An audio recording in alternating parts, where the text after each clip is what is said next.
ಎಲ್ರಿಗೂ ನಮಸ್ಕಾರ. ನಾನು ಪಂಕಜ ಪಾಕಶಾಲೆಗೆ ಸ್ವಾಗತ. ಇವತ್ತಿನ ವಿಡಿಯೋದಲ್ಲಿ ಮೆದುವಾಗಿರುವಂತಹ ಅಕ್ಕಿ ರೊಟ್ಟಿನ ಹೇಗೆ ಮಾಡೋದಂತ ನೋಡೋಣ. ಅಕ್ಕಿ ರೊಟ್ಟಿ ಅಂದರೆ ಯಾರಿಗೆಲ್ಲ ಇಷ್ಟ ಇಲ್ಲ, ಎಲ್ರಿಗೂ ಇಷ್ಟ ಆಗುತ್ತೆ. ಬನ್ನಿ ಹಾಗಾದರೆ ಈ ಅಕ್ಕಿ ರೊಟ್ಟಿನ ಹೇಗೆ ಮಾಡೋದಂತ ನೋಡೋಣ. ಮೊದಲು ಒಂದು ಪಾತ್ರೆಯಲ್ಲಿ 2 ಗ್ಲಾಸ್ ನೀರನ್ನು ಇಟ್ಕೊಂಡು ಆ ನೀರು ಕುದ್ದ ಮೇಲೆ ಅದಕ್ಕೆ 2 ಬಟ್ಲು ಅಕ್ಕಿ ಹಿಟ್ಟು ಹಾಕ್ಕೊಂಡು ಒಂದು ಕುದಿ ಕುದಿಸ್ಕೊಂಡು ನಂತರ ಈ ಥರ ಮಿಕ್ಸ್ ಮಾಡ್ಕೊಳ್ತಾ ಇದ್ದೀನಿ. ಕ್ಷಮಿಸಿ ವೀಕ್ಷಕರೇ, ಅದು ನೀರು ಹಾಕ್ತಿರೋಂತಹ ವಿಡಿಯೋ ಕ್ಲಿಪ್ಪಿಂಗ್ ಮಿಸ್ ಆಗಿದೆ, ಹಾಗೆ ಎಕ್ಸ್ಪ್ಲೇನ್ ಮಾಡ್ತಾ ಇದ್ದೀನಿ.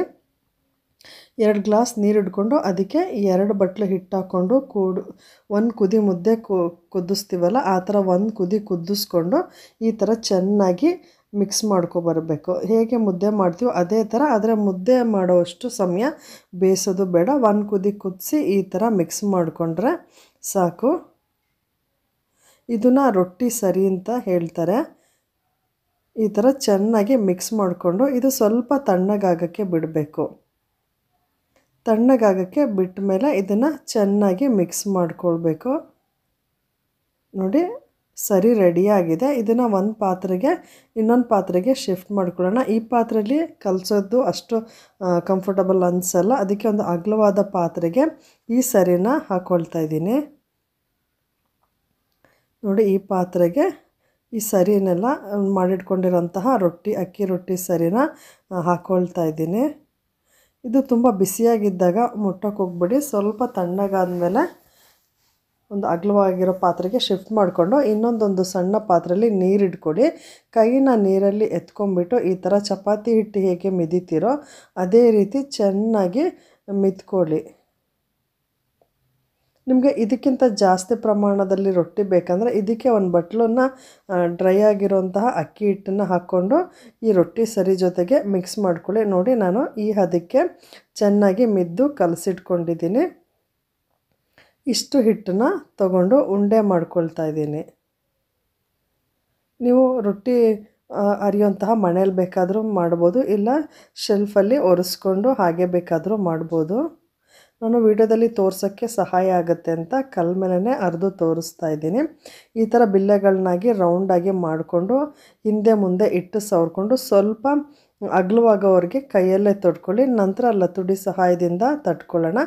ಡೈರೆಕ್ಟ್ ಹಿಟ್ಟಿಗೆ ಲತುಡಿ ಹಾಕ್ಬಿಟ್ರೆ ಸೈಡಲ್ಲೆಲ್ಲ ಒಂಥರ ಕ್ರ್ಯಾಕ್ ಬಂದಂಗೆ ಆಗುತ್ತೆ, ಗೆರೆಗಳು ಬರುತ್ತೆ. ಸ್ವಲ್ಪ ಕೈಯಲ್ಲಿ ತಟ್ಟಿ ನಂತರ ಲಟ್ಟಣಿಗೆ ಸಹಾಯದಿಂದ ಈ ಥರ ಸೈಡ್ ಮಾತ್ರ ಹೊಸ್ಕೊತ ಬನ್ನಿ. ಲಟ್ಟಣಿಗೆ ಸಹಾಯದಿಂದ ಸೈಡ್ ಮಾತ್ರ ಹೊಸ್ಕೊತ ಬನ್ನಿ, ಮಧ್ಯದಿಂದ ಮಾಡಬೇಡಿ. ಮಧ್ಯದಲ್ಲಿ ತೆಳುವಾದರೆ ರೊಟ್ಟಿ ಹರಿದೋಗುತ್ತೆ. ಮೆದುವಾಗಿಯೂ ಸಹ ಮಧ್ಯದಲ್ಲಿ ಇರುತ್ತೆ. ಈ ಥರ ಮೇಲೆ ಯಾವಾಗ ನಿಮಗೆ ಅಂಟ್ತಾ ಇದೆ ಅಂತ ಅನಿಸುತ್ತೆ ಆವಾಗ ಸ್ವಲ್ಪ ಹಿಟ್ಟನ್ನು ಹಾಕ್ಕೊಂಡು ಸೈಡಿಂದ, ರೊಟ್ಟಿಯ ಸೈಡಿಂದ ಈ ಥರ ಹೊಸ್ಕೊಳ್ತಾ ಬನ್ನಿ. ಲಟ್ಟಣಿಗೆಯಿಂದ ಮಧ್ಯದಲ್ಲಿ ದಪ್ಪ ಇರಬೇಕು, ಸೈಡೆಲ್ಲ ತೆಳುವಾಗಿರಬೇಕು. ಆಗ ರೊಟ್ಟಿ ಬೇಯಿಸ್ಬೇಕಾದ್ರೂ ಮಧ್ಯದಲ್ಲಿ ಸ್ಟವ್ ಉರಿ ಇರೋದ್ರಿಂದ ಬೇಗ ಸಿದೋಗ್ಬಿಡುತ್ತೆ ಮಧ್ಯದಲ್ಲಿ. ಹಾಗಾಗಿ ನಾವು ಮಧ್ಯದಲ್ಲಿ ಸ್ವಲ್ಪ ದಪ್ಪ ಇರಬೇಕು, ಸೈಡಿಂದ ರೊಟ್ಟಿನ ಈ ಥರ ಹೊಸ್ಕೊಳ್ತಾ ಬರಬೇಕು. ಅಕ್ಕಿ ರೊಟ್ಟಿ ಮಾಡೋದು ತುಂಬ ಏನೂ ಕಷ್ಟ ಆಗಲ್ಲ.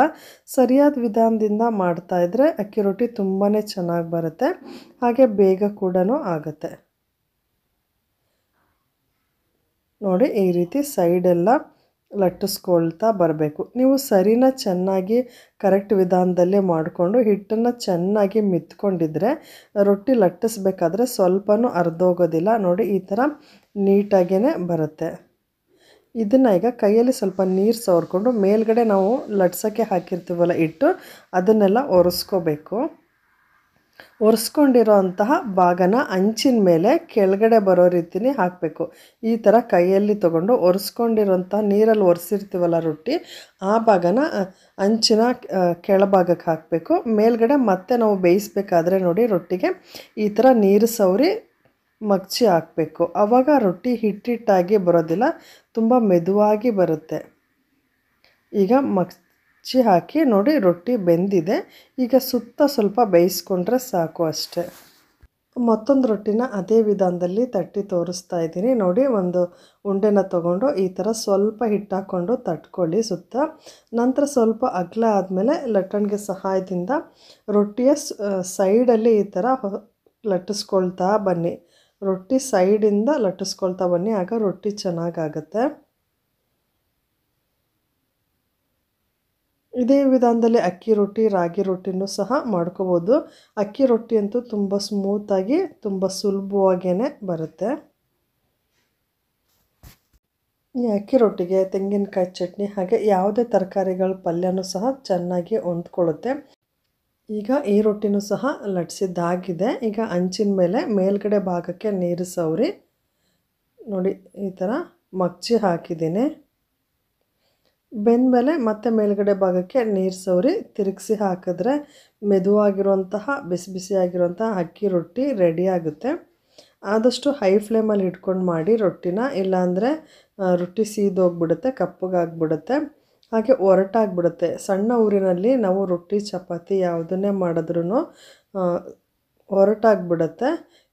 ಜಾಸ್ತಿ ಮೆದು ಬೇಕಂದರೆ ನೀವು ಬೇಗ ಜಾಸ್ತಿ ಉರಿ ಮಾಡಿಕೊಂಡು ಈ ಥರ ತಿರುಗಿಸಿ ರೊಟ್ಟಿನ ಬೇಯಿಸ್ಕೊಂಡ್ರೆ ತುಂಬ ಹದವಾಗಿ ಬೇಯುತ್ತೆ ರೊಟ್ಟಿ. ಒಂದ್ಸಲ ನಾವು ಸರಿನಲ್ಲಿ ಬೆಂದಿರೋದ್ರಿಂದ ಮತ್ತೆ ತುಂಬ ಬೇಯೋ ಅವಶ್ಯಕತೆಯೂ ಇಲ್ಲ, ಹಾಗೆ ತುಂಬ ಸಮಯನೂ ಸಹ ತಗೊಳ್ಳಲ್ಲ, ಬೇಗ ರೊಟ್ಟಿ ಬೆಂದ್ಬಿಡುತ್ತೆ. ನಾವು ಸರಿ ಮಾಡ್ಕೋಬೇಕಾದ್ರೆ ಚೆನ್ನಾಗಿ ಬೇಯಿಸ್ಕೊಂಡಿದ್ರೆ ರೊಟ್ಟಿ ತುಂಬ ಚೆನ್ನಾಗಿ ಬರುತ್ತೆ. ನೋಡಿ ಇಷ್ಟು ರೊಟ್ಟಿನೂ ನಾನು ಅದೇ ವಿಧಾನದಲ್ಲಿ ರೆಡಿ ಮಾಡ್ಕೊಂಡಿದ್ದೀನಿ. ತುಂಬಾ ಮೆದುವಾಗಿ ಬಂದಿದೆ. ನಿಮಗೆ ಇನ್ನೂ ರೊಟ್ಟಿ ಗರಿ ಗರಿ ಆಗಿ ಇರಬೇಕಂದ್ರೆ ಹಂಚಲ್ಲಿ ಸಣ್ಣ ಉರಿ ಮಾಡಿಕೊಂಡು ರೊಟ್ಟಿನ ಹಾಕಿದ್ರೆ ಗರಿ ಗರಿಯಾಗಿ ಬರುತ್ತೆ. ನಾನು ಮೆದುವಾಗಿ ರೊಟ್ಟಿನ ರೆಡಿ ಮಾಡಿದ್ದೀನಿ. ನಾನು ರೆಡಿ ಮಾಡಿರೋಂತಹ ಸರಿನಲ್ಲಿ ಒಂದು 15 ರೊಟ್ಟಿಗಳು ರೆಡಿ ಆಗುತ್ತೆ. ತುಂಬ ಈಸಿಯಾಗಿಯೇ ಮಾಡ್ಕೋಬೋದು. ಇದಕ್ಕೆ ನಾನು ಕ್ಯಾಪ್ಸಿಕಮ್ ಹಾಗೂ ಹೀರೆಕಾಯ್ದು ಎಣ್ಗಾಯಿ ಮಾಡಿದ್ದೀನಿ. ಇದ್ರ ವಿಡಿಯೋ ನೆನ್ನೆ ಅಪ್ಲೋಡ್ ಮಾಡಿದ್ದೀನಿ. ನಿಮಗೆ ಇಷ್ಟ ಆದರೆ ಆ ವಿಡಿಯೋನೂ ಸಹ ನೋಡ್ಬೋದು. ನೋಡಿ ಬಿಸಿ ಬಿಸಿಯಾದ ಅಕ್ಕಿ ರೊಟ್ಟಿ, ಎಣ್ಗಾಯಿ ಪಲ್ಯ ರೆಡಿ ಆಯಿತು. ಎಲ್ರಿಗೂ ಸಾಮಾನ್ಯ ಎಣ್ಗಾಯಿ ಪಲ್ಯ, ಅಕ್ಕಿ ರೊಟ್ಟಿ ಅಂದರೆ ತುಂಬಾ ಇಷ್ಟ ಆಗುತ್ತೆ. ಬಿಸಿ ಬಿಸಿಯಾಗಿ ಮನೆಯಲ್ಲೇ ಮಾಡ್ಕೊಂಡು ನೋಡಿ, ತುಂಬಾ ಚೆನ್ನಾಗಿರುತ್ತೆ. ಮನೇಲಿ ಖಂಡಿತ ಎಲ್ಲರೂ ಇಷ್ಟಪಟ್ಟು ತಿಂತಾರೆ. ಈ ವಿಡಿಯೋ ನಿಮಗೆ ಇಷ್ಟ ಆಗಿದೆ ಅಂತ ಭಾವಿಸಿದ್ದೀನಿ. ಇಷ್ಟ ಆಗಿದ್ದರೆ ಪ್ಲೀಸ್ ಲೈಕ್ ಮಾಡಿ, ಶೇರ್ ಮಾಡಿ. ಮತ್ತೊಂದು ಹೊಸ ರೆಸಿಪಿಯೊಂದಿಗೆ ಮುಂದಿನ ವಿಡಿಯೋದಲ್ಲಿ ಭೇಟಿ ಆಗ್ತೀನಿ. Thank you for watching.